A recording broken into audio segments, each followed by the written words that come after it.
Hello everyone, welcome back to our daily Clues by Sam. It is Friday, I hope you're having a good day, and we have another tricky one to play today. And if you're new here, Clues by Sam is a daily puzzle where there are 20 people on a board. Each of them is either a criminal or an innocent, and we gotta figure what they are using the clues that they might give us, and there's no guessing involved.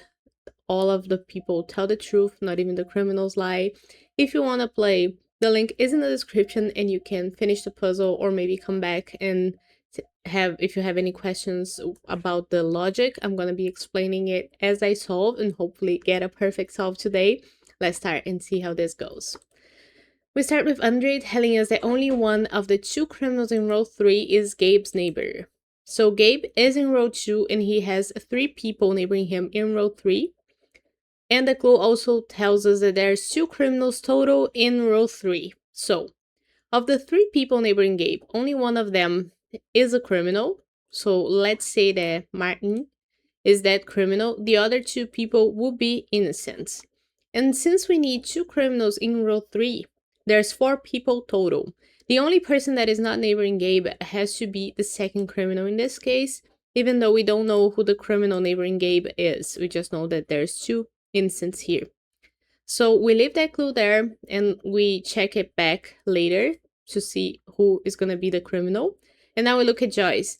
Kay is one of 2 innocents above Wanda. So Kay is one of the innocents. And now we know that of the 2 people left in row 3, there has to be 1 criminal and 1 innocent. So these 2 here are opposites. And we're going to tag them with the same color to indicate that whatever one of the yellows is, the other yellow is not. And Joy is also telling us that there's 2 innocents total above Wanda. So there's 4 people above Wanda. 2 of them are going to be innocents. 2 of them are going to be criminals. So we also leave that clue there to remind us of that later. And look at Case. 2 of the 3 cops have an innocent directly below them. So there's 3 cops here, Sophia, Thor, and Xavier. And only 2 of them have anybody directly below them. Xavier doesn't have anybody below him. So that means that the 2 Ks talking about have to be Sophia and Thor, which means that both Xavier and Zoe, who are below them, have to be innocents. And now we don't need case clue anymore because we're not going to get any new information from it later. So we click on it to disable it and it goes sort of see-through so it doesn't catch as much attention. And Andre's clue is also not useful anymore because we already know these guys are opposite, so we can click on it too.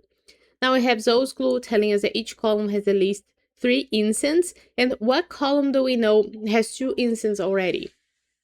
Column B, because Joy said that there's 2 innocents above Wanda. So there's 4 people here and 2 innocents.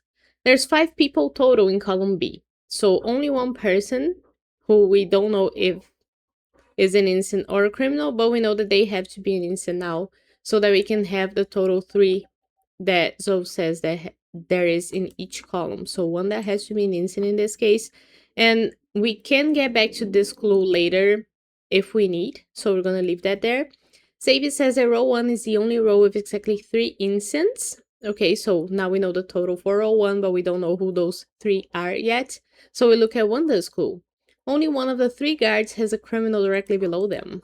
Okay, so 3 guards, all of them are in row 1, and only one of them have a criminal below them. So let's say that Gabe is a criminal, and then Isaac and Eli, who are all below guards, are gonna have to be innocents. What does that mean for row 2? Since everybody who is a guard is in row 1, and below those 3 guards, which means in row 2, there's gonna be 2 innocents. There's also 4 people total in row 2 and 2 innocents so far. So we need 1 more innocent. Looking at Soul School, it says that each column has at least 3 innocents. But Xavier said that row 1 is the only row with 3 innocents.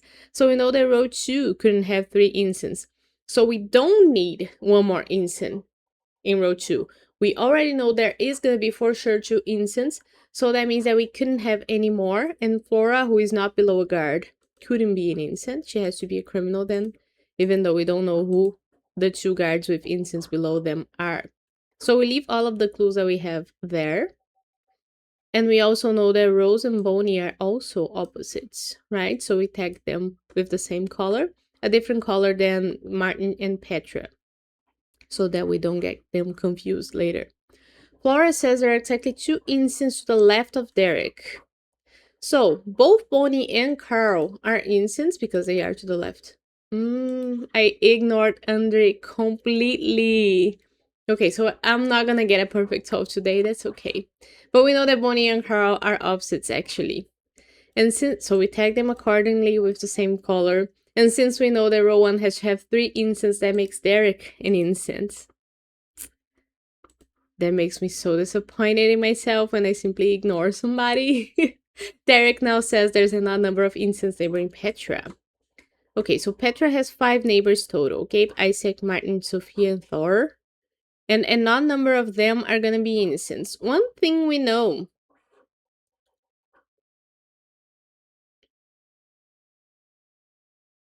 One thing we know. Do we know something? We don't need Joy School anymore because we have tagged Rose and Bonnie. What do I do about Petra?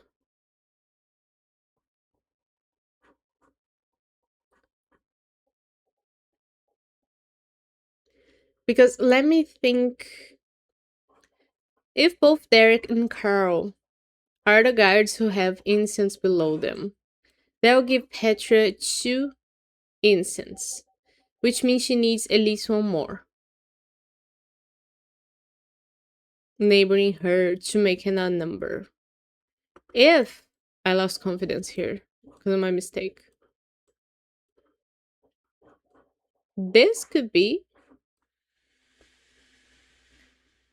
This could work.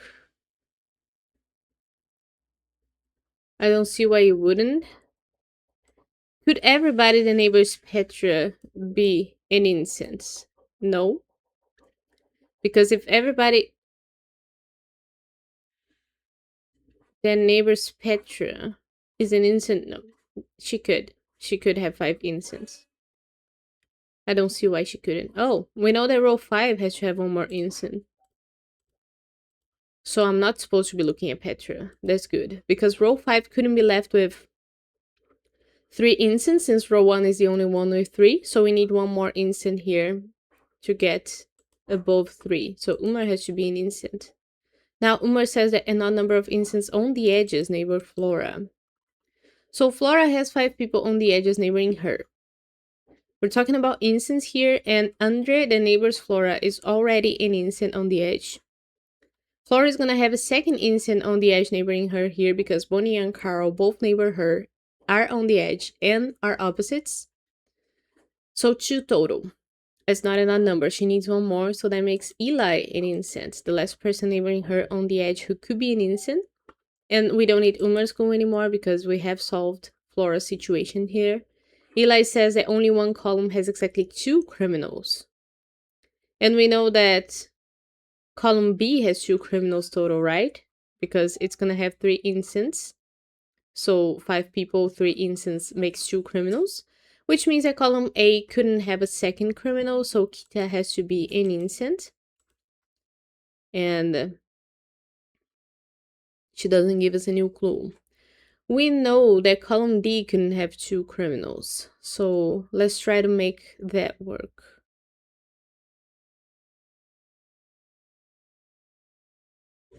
I'm hearing an ambulance, so if that gets into the recording, sorry. There's another number of instances neighboring Petra. Let's go back to that. If we see Isaac, we couldn't have both Isaac and Thor be criminals, right?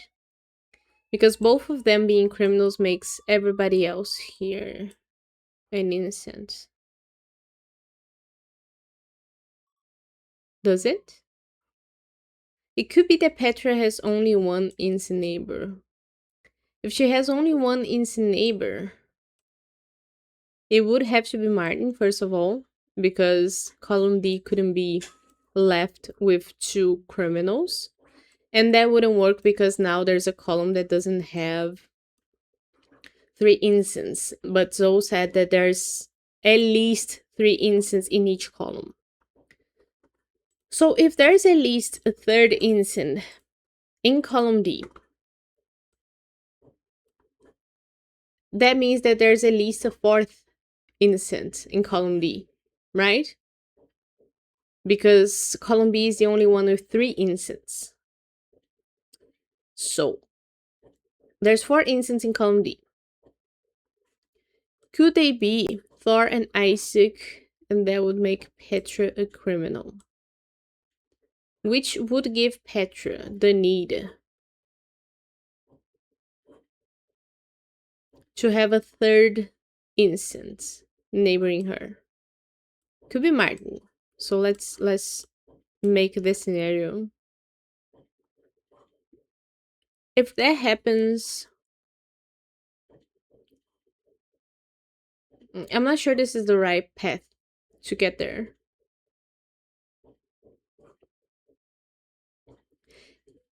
I just glanced back at Wanda's clue, and it says that only one of the 3 guards has a criminal below them.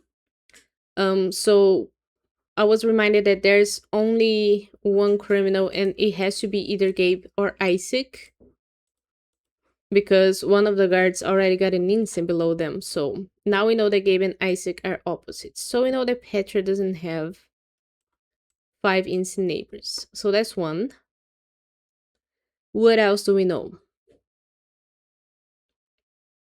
Does Petra have only one instant neighbor? And if that's the case, Martin, Sophia, and Thor are all criminals. And does that interfere with anything? It doesn't make a roll with 3 instances, so that's okay.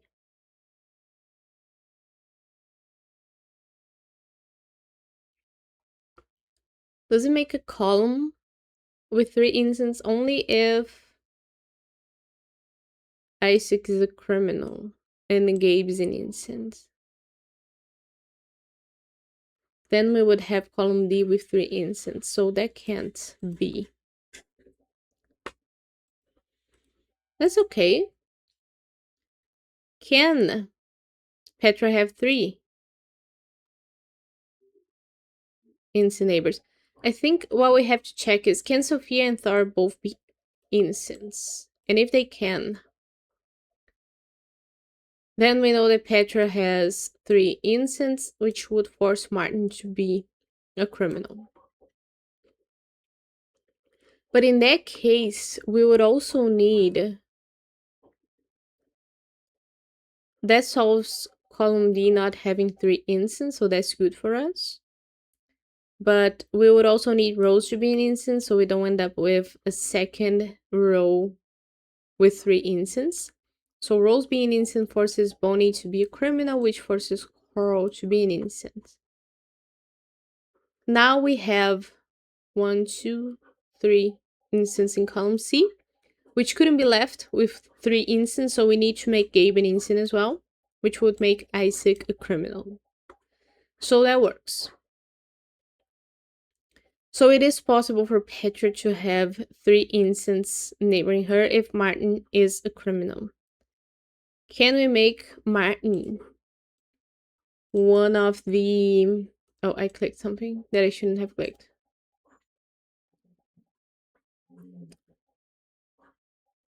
Can we make Martin an instant? And in that case, Sophia and Thor would both be... No, they will be opposites. Yeah, they will be opposites. So with them being opposites, we couldn't have Rose be an instant because then... And they would be opposites because Petra needs 3 total, right? So either Gabe or Isaac, that's 1, Martin's 2nd, and either Sophia or Thor, that's 3, and odd number. So in this case, Rose couldn't be an instant because that would leave row 4 with 3 instants. So Rose would need to be a criminal, which would make Bonnie an instant and Carol a criminal. Now, we know that we couldn't have both Gabe and Sophia be innocents? Because if both of them are, column D doesn't have enough innocents. If both of them are criminals,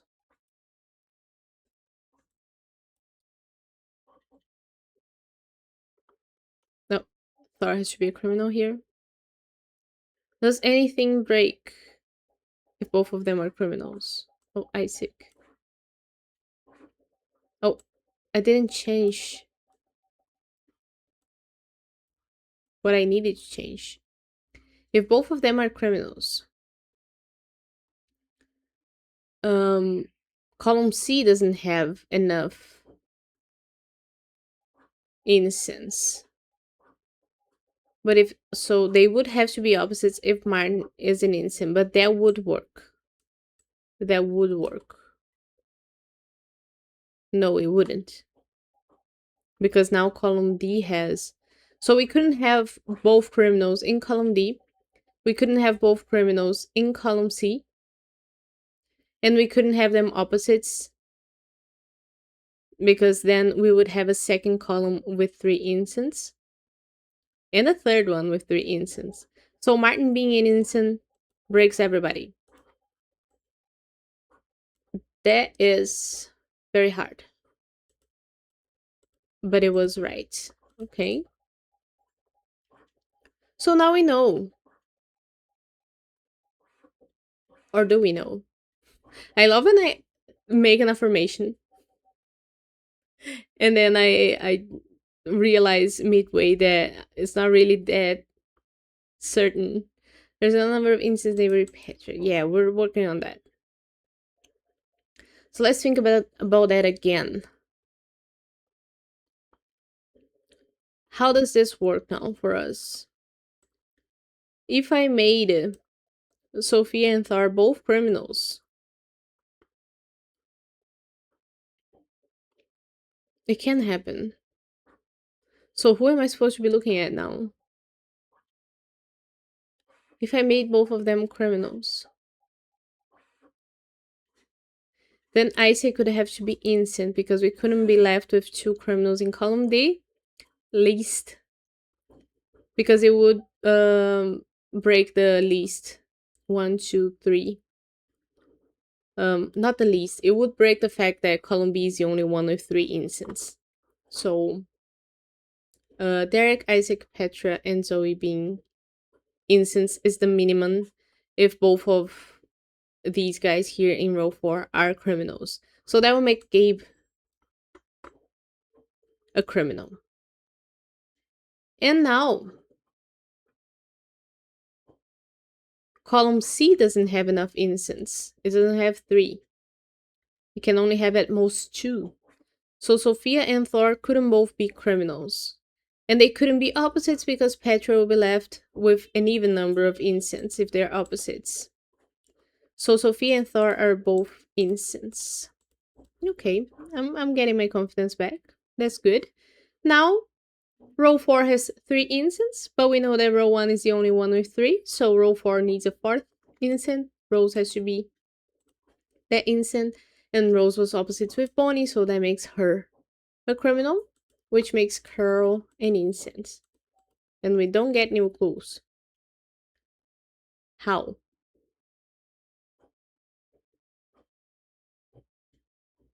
Now we know that column C couldn't be left with 3 innocents.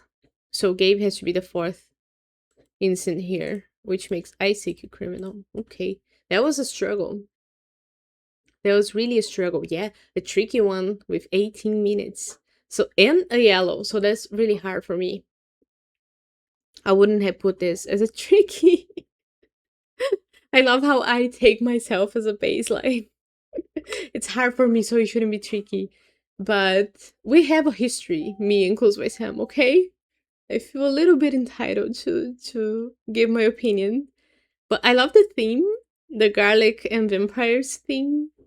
And I did have fun. I hope you guys enjoyed the video.